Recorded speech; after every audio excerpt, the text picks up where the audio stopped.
Nah, nanti di sini muncul ada action, status, reason, probable pre-share key mismatch. Nah, intinya si pre-share key-nya ini nggak match dengan pre-share key yang ada di sebelahnya. Jadi teman-teman sesuaikan pre-share key-nya biar up. Nah, di sini MODP-nya berubah teman-teman ya. MODP yang di My Proposal atau di 40 yang sedang kita cek ini, yaitu MODP-nya berubah menjadi 1024.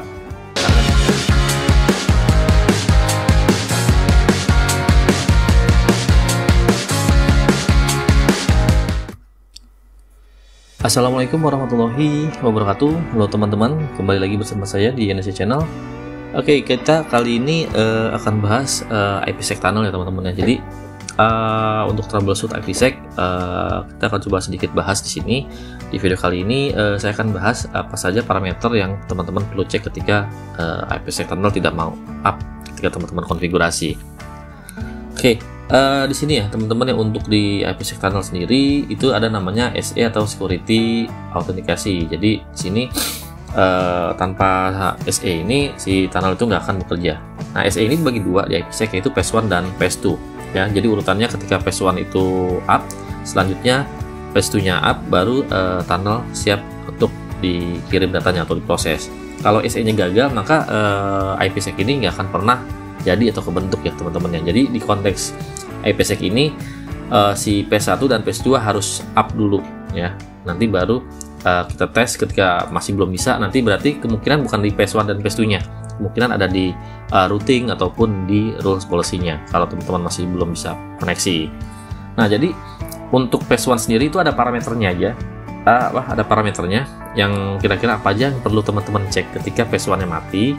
Begitu juga dengan phase 2, apa aja parameter yang teman-teman perlu cek ketika phase 2 nya mati ya. Jadi harus ada yang disepakati antara 41 dan 42 di kedua side, harus sama ya, harus sama untuk membentuk si phase 1 nya ini. Salah satunya adalah misalkan pre-share key-nya itu harus sama di phase 1, kemudian enkripsi atau autentikasi DH group, kemudian di phase 2 biasanya ada network tujuan selektornya, subnet lokal ataupun remote subnetnya yang harus dicek ketika di phase 2. Ataupun enkripsi atau autentikasinya juga harus dicek kalau teman-teman menggunakan enkripsi. Nah, di sini kita akan coba tes saja teman-teman ya di IPsec tunnel ini. Keduanya saat ini sudah up IPsec-nya, tapi kita akan coba cek berdasarkan parameter apa saja yang ada di phase 1 untuk kita cek ketika dia mati. Oke, nah di sini teman-teman bisa cek di dashboard dari network, nanti ada IPsec seperti ini. Nah, pastikan teman-teman ya untuk IPsec itu harus up dua-duanya. Phase 1 dan phase 2 nya harus hijau dulu ya, harus up. Kalau phase 1 nya hijau, phase 2 nya merah, berarti teman-teman tinggal cek di phase 2 nya aja. Kalau phase 1 nya merah, otomatis phase 2 pasti merah juga. Nggak mungkin phase 1 nya merah, phase 2 nya itu hijau ya. Jadi kalau phase 1 nya itu merah, otomatis phase 2 nya merah. Kemudian ada lagi kondisi di mana phase 1 dan phase 2 nya seperti ini, sudah hijau tapi teman-teman nggak bisa saling ping ataupun nggak ada traffic yang lewat seperti itu. Nah, itu biasanya ada di routing ataupun policy. Oke, di IPsec tunnel ya teman-teman ya. Di sini kan saya sudah konfigurasi ya. Di sini saya ada static route ya. Nah, kita perlu static route kalau ketika topologi seperti ini ya, side to side seperti ini, kita butuh static route ya. Jadi di mana lokalnya si side satunya kita arahkan ke gateway tunnel ya. Tapi kalau teman-teman nggak buat ini ya, nanti kemungkinan traffic nggak akan bisa keluar lewat tunnel. Tapi ini nggak akan mempengaruhi phase 1 atau phase 2 teman-teman ya. Jadi kalau kita ini disable si static route-nya, phase 1 phase 2 nya tetap up, tetap hijau ya. Begitu juga dengan rules ya.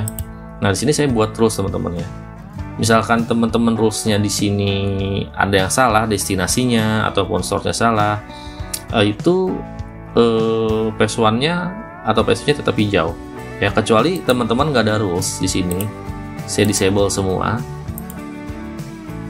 Nah, rules policy saya disable semua, pasti akan merah IPsec tunnelnya karena dia nah seperti ini ya, karena si FortiGate ini nggak memulai initiate PES1-nya negosiasinya jika nggak ada traffic yang memicu VPN. Jadi tanpa policy tidak ada traffic yang diizinkan untuk keluar untuk memicu si IPsec ini supaya up ya. Jadi dia harus ada pemicunya, yaitu kita buat rules policy agar traffic bisa keluar. Nah kalau seperti ini down ya. Jadi teman-teman cukup enable satu rules aja dulu, itu pasti akan up ya. Nih seperti ini, to Surabaya saya enable ya. Jadi di sini dia akan memicu ya, dia akan memicu traffic keluar sehingga negotiate akan berjalan. Nah walaupun kita nggak enable yang kedua, karena satu aja kita sudah memicu untuk si trafficnya itu untuk lewat IPsec. Nah, kita coba cek ya teman-teman di sini. Nah sudah hijau ya, PES1 dan PES2 nya hijau.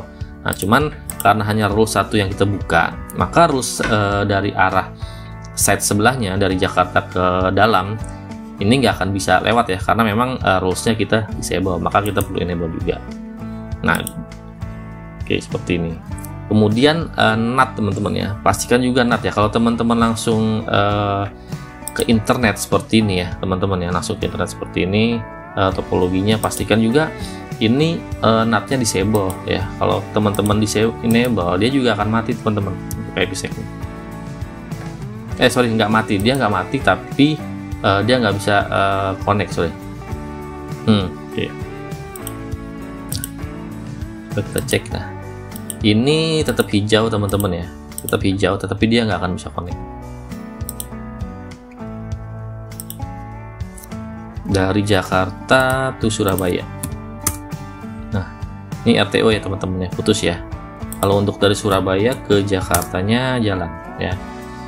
Kalau kita cek nanti di lognya, dia akan ada source NAT dari dari ISP-nya. Kalau kita NAT enable nih, kalau kita cek lognya ya, coba sebentar, belum masuk log yang menggunakan NAT.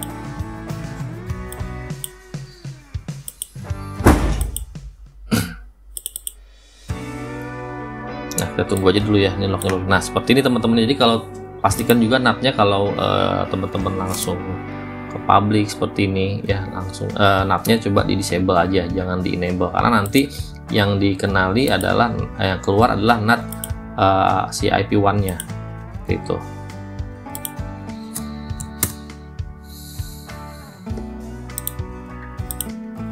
Belum masuk teman-teman, sebentar. Nah dia ada log di sini menggunakan source NAT IP-nya 20.20.2. Nah ini nggak bisa ya. Oke kita disable. Oke NAT-nya kalau kita disable NAT-nya dia akan hidup lagi teman-teman. Oke udah replay lagi. Oke kemudian kita akan cek parameter-parameter di IPsec tunnelnya untuk PES1 dan PES2 nya.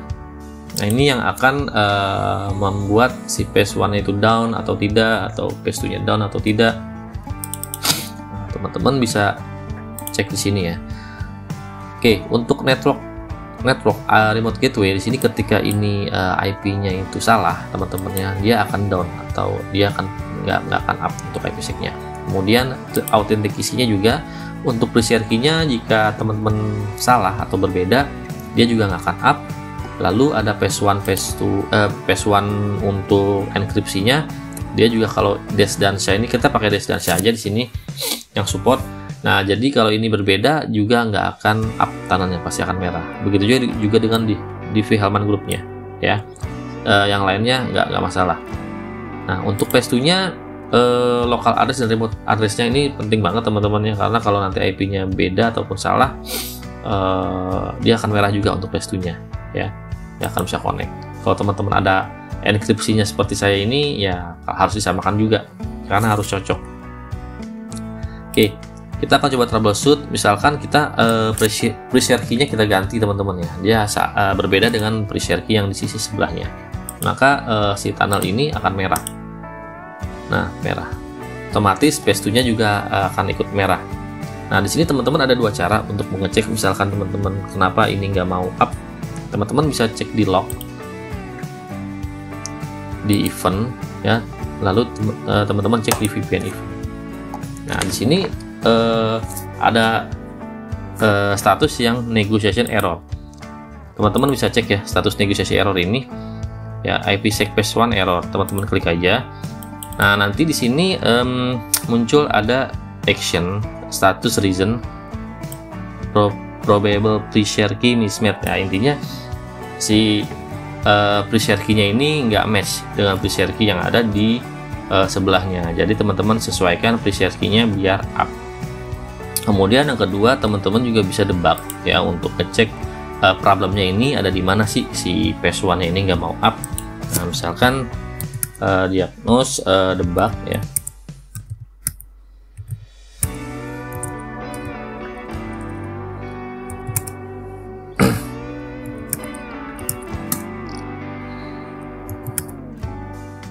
Nah ini untuk mengecek menggunakan application IK. Nah seperti ini teman-teman ya, baru di enable. Nah nanti akan muncul nih teman-teman ya di sini untuk debugnya. Nah seperti ini ya. Kalau kira-kira teman-teman cek udah cukup, bisa juga di disable seperti itu.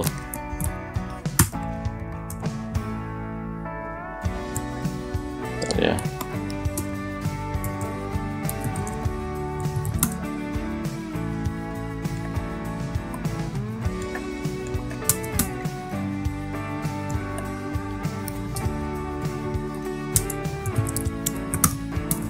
Oke, di debugnya kita juga bisa ngecek nih teman-teman ya, kalau memang ada kondisi yang menginfokan bahwa pre-share key-nya itu nggak match. Jadi teman-teman bisa cek di sini. Nah ini ada PSK, pre-share key autentikasi valid probable pre-share key mismatch. Nah ini juga ketemu teman-teman ya, kalau teman-teman di debug si IPsec-nya. Kemudian teman-teman bisa juga cek nanti misalkan ada autentikasinya yang beda, enkripsinya yang beda. Nah ini teman-teman cek di sini di incoming proposal, itu proposal yang ada di sisi sebelahnya. Lalu ada yang namanya di sini match proposal ID kita nih di sini. Nah ini punya kita yang untuk reportingnya. Jadi kalau di sini kan sama ya teman-teman ya, ada des dengan SHA-2256, maka yang di sini juga harus sama teman-teman, des CBC SHA-256 ya, seperti ini. Ini untuk development grupnya dia sama MODP 248, ini juga sama MODP 248. Kalau dia beda, MODP ini development group ya, kalau ini beda berarti teman-teman bisa langsung dirubah aja, diganti ya. Oke, kita ganti lagi teman-temannya untuk pre-share key-nya. Pre-share key-nya kita ganti biar up dulu.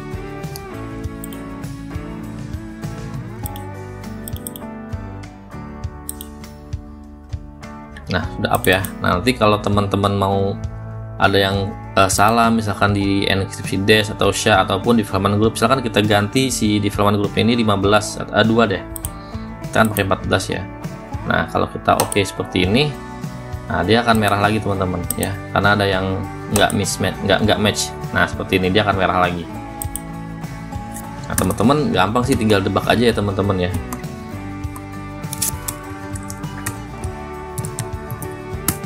Nah, debug nanti seperti tadi saya infokan, dia akan muncul lagi nanti di apa yang beda di development groupnya. Oke. Nah, di sini MODP-nya berubah teman-teman ya. MODP yang di my proposal atau di 40 yang sedang kita cek ini, yaitu MODP-nya berubah menjadi 1024 karena tadi kita rubah. Sedangkan incoming proposalnya di sini yang ada di mana, di incoming proposal yang ada di set sebelahnya itu MODP-nya itu 2048. Jadi teman-teman tentuin aja mau ikut yang 2048 atau mau yang MODP 1024 untuk development grupnya ya. Kalau autentikasinya nanti berubah juga teman-teman di sini nih, yang di Nah, kan ada encrypt protokolnya IK versi 2. Nah, ini enkripsinya DCBC. Nah, ini authentication-nya. Pastiin juga nih sama ya teman-teman ya. Kalau ini beda, teman-teman tinggal samain aja seperti itu. Oke, kita up-kan lagi.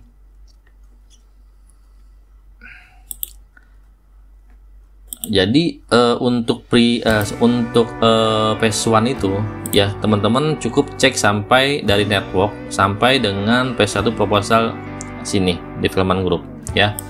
Teman-teman cari aja apa yang kira-kira nggak sama dengan di sisi sebelahnya.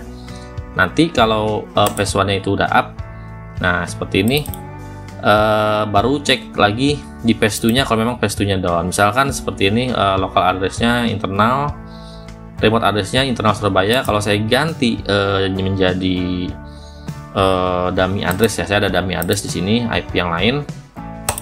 Kalau saya oke, nah nanti dia tunnelnya ini teman-temannya akan merah. Nah, tapi di sini kondisinya PS1-nya itu up, hijau ya, seperti ini. Di dashboard network, nah seperti ini. Oke, PS1-nya itu hijau, PS2-nya itu merah. Nah, kalau kayak begini, teman-teman nggak usah cek lagi si PS1-nya. Teman-teman cukup cek di PS2-nya.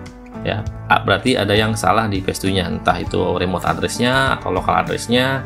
Ya, nanti teman-teman bisa cek sendiri. Nah, kalau seperti ini, tetap dia nggak akan bisa koneksi keluar untuk IPsec-nya. Oke, kita enable lagi, kita rubah lagi untuk IP di PS2 selectornya. Nah, oke.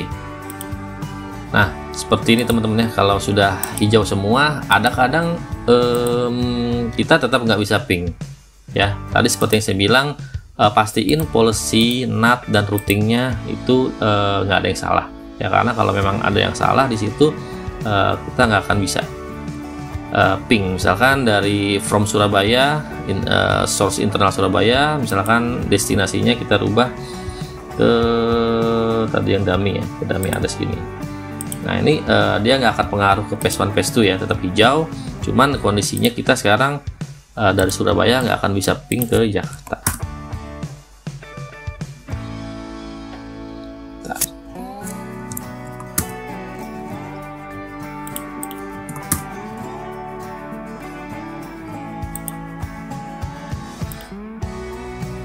Oh sorry, internal Jakartanya masih masuk.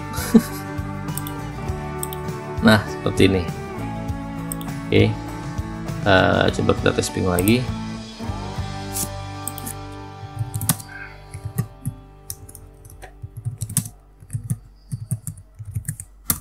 Nah, dia mati teman-teman ya. Dia nggak akan bisa ping ke Jakarta. Yang bisa ping hanya sisi sebelahnya seperti ini. Nah, ini bisa ping ke sebelahnya. Hanya yang dari Surabaya nggak bisa masuk karena kita ada salah rules di policy-nya ya. Kalau untuk IPsec-nya tetap up, tetap hijau teman-teman ya. Nah, seperti ini kita ganti lagi. Nah, kira-kira seperti ini aja teman-teman ya untuk IPsec ya. Pastikan PS1 PS2-nya itu up dulu teman-teman ya. Kalau PS1 PS2-nya belum up, teman-teman bisa cek seperti yang tadi saya infokan ya, bisa dari log, bisa dari DAM untuk si votingnya. Oke, semoga teman-teman video ini bermanfaat untuk teman-teman. Silahkan share, subscribe jika suka dengan video dari NSC Channel. Terima kasih sudah menonton. Wassalamualaikum warahmatullahi wabarakatuh.